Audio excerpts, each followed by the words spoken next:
This video is sponsored by Video AI.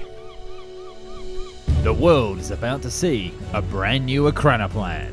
Skimming as close as 100 feet above the waves, or 10,000 feet through the clouds to avoid a rough sea, this colossal new transport will revolutionize the way the US military deploys around the world. With more cargo room than a C-17 and 2.3 times more efficient in flight, it will fill the gap between aircraft and ships that is sorely needed. And because it's technically a seaplane, it can land in any harbour in the world without a runway. This aircraft is the game changer for international military logistics that we've been searching for. It's the return of the Ekranoplan. It's the American Aurora Liberty Lifter.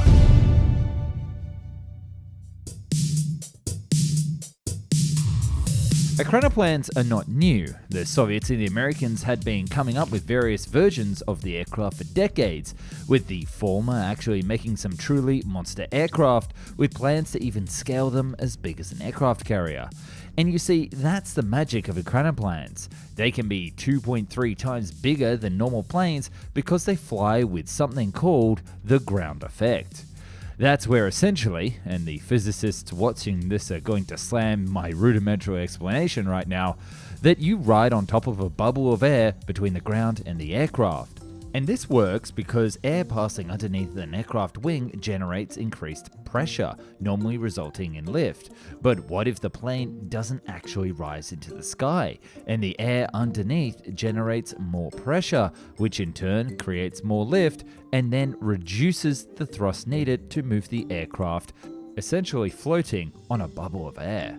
So now that we have a hack to make huge planes float seemingly in the sky, what do we use it for? While the Soviets look towards aircraft carriers, the Americans look towards transport.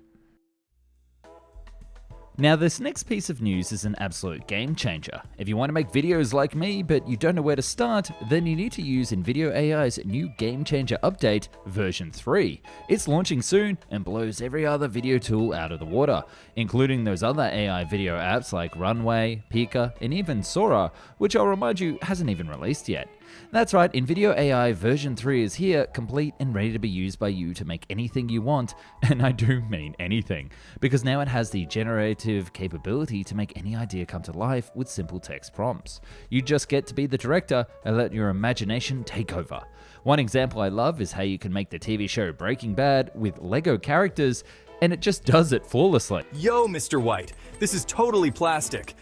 And unlike other tools that just make a small clip that you have to somehow figure out how to use online, Video AI version 3 does the whole video, script and voiceover, and just gives you a completed video. So if you want to make changes as well, like using your own voice, it's done with the click of a button. Seriously guys, it's never been that easy to bring your imagination to life, and if you haven't checked out Video AI's current version already, go check it out right now for free with pay plans starting for just $20 a month. And if you use my code, you get 2 times the number of video creation minutes in the first month. Damn, that's pretty damn good.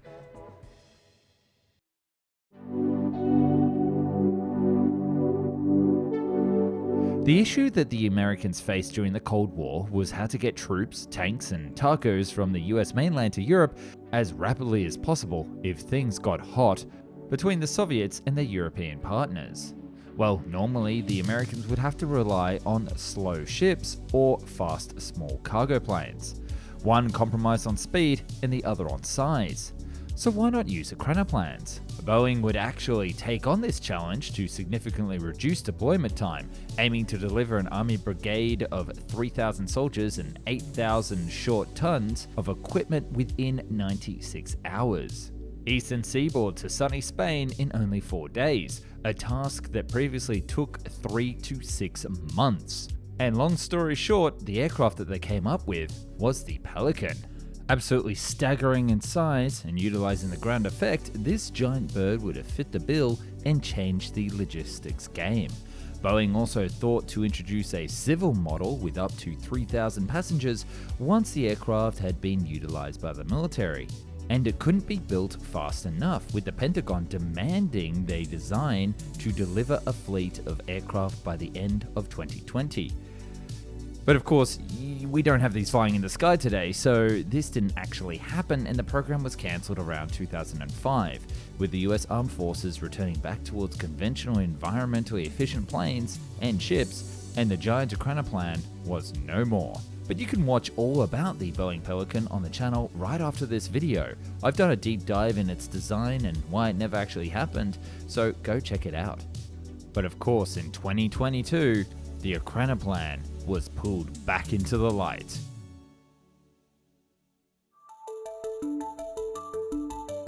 DARPA would actually issue a new contract to develop a new lifting cargo aircraft designed around the ground effect, called the Liberty Lifter. They would need a plane that was big enough to carry large, heavy loads over oceans, but also the ability to fly over islands and waves up to a staggering 10,000 feet or 3,000 meters. That's the plane flying, not the deep impact waves that are expected to be out in the ocean.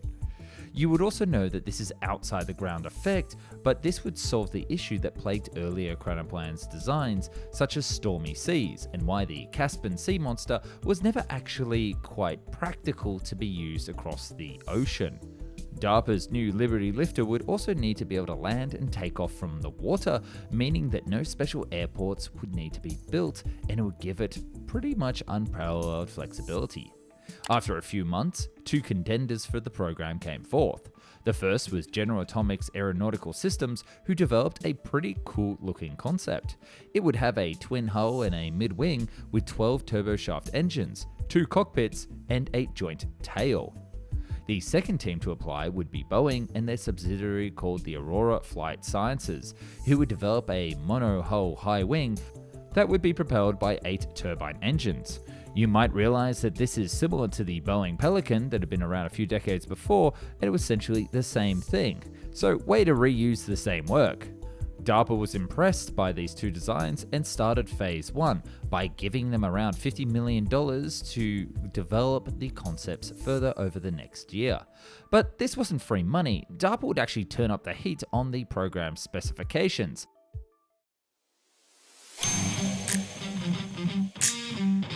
The new specifications for the craft included the ability to fly less than 100 feet from sea level to harness the ground effect, and also the ability to climb as high as 10,000 feet above the mean sea level. And while that was in the original specification, this time it would also need to be able to take off, land, and fly when the sea was choppy and turbulent, but also operate as a seagoing vessel when there were some pretty significant waves on the water's surface. The aircraft would also need a ferry range of 6,500 nautical miles, which is around 12,000 kilometers, and also meet the United States Department of Defense heavy lift requirements of being able to carry 90 tons and having a low-cost design and construction philosophy. So they didn't really want to pay a lot of money for these aircraft either. Such an aircraft would be similar in size capacity to the Boeing C-17 Globomaster and be able to carry a load equivalent of 2 US Marine Corps amphibious combat vehicles, or 6 20-foot storage containers. So this aircraft would be pretty flexible and useful for all sorts of operations, everything from Marines to Navy to even top secret programs. DARPA would close off the first phase by saying that the winner would go on to develop a full-scale prototype with a flying aircraft within 5 years. So flash forward to this year, and back in May, DARPA finally selected its winner, the Aurora Liberty Lifter. Aurora's design would use a traditional flying boat airframe with a single hull and high wings that angle down at the ends, with floats on the wingtips and a forked tail to accommodate an aft cargo door. The concept was scaled down to a C-130 Hercules-sized demonstrator with only a wingspan of 213 feet, capable of only lifting 50,000 pounds of cargo. But if successful, it could actually be scaled back up to the size of the C-17 with a cargo capacity of at least 180,000 pounds. The plan is to get it into the air by late 2027 or early 2028, with a full service rollout by 2030 if the program moves ahead to active use.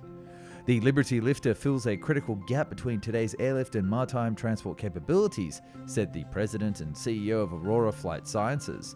Development in this space would advance strategic operations at sea, and we're proud to be working with DARPA, Boeing, and our partners to move this technology forward. And from this point is where we enter the world of speculation. Boeing did want to turn the Pelican into a passenger transport back in the day, and there's no reason why it couldn't do it with this aircraft. But we do need to keep in mind that it would only operate as a seaplane and wouldn't make a ton of sense to be used for passengers outside of those conditions. While it could be a perfect aircraft for charter flights to island destinations such as the Pacific, outside of that, I can't imagine any routes that would make a sense than the old regular aircraft we have today to normal land-based airports. Now, if they made a version that could land on land at a normal airport on a runway, that's when we cook. Thanks for watching.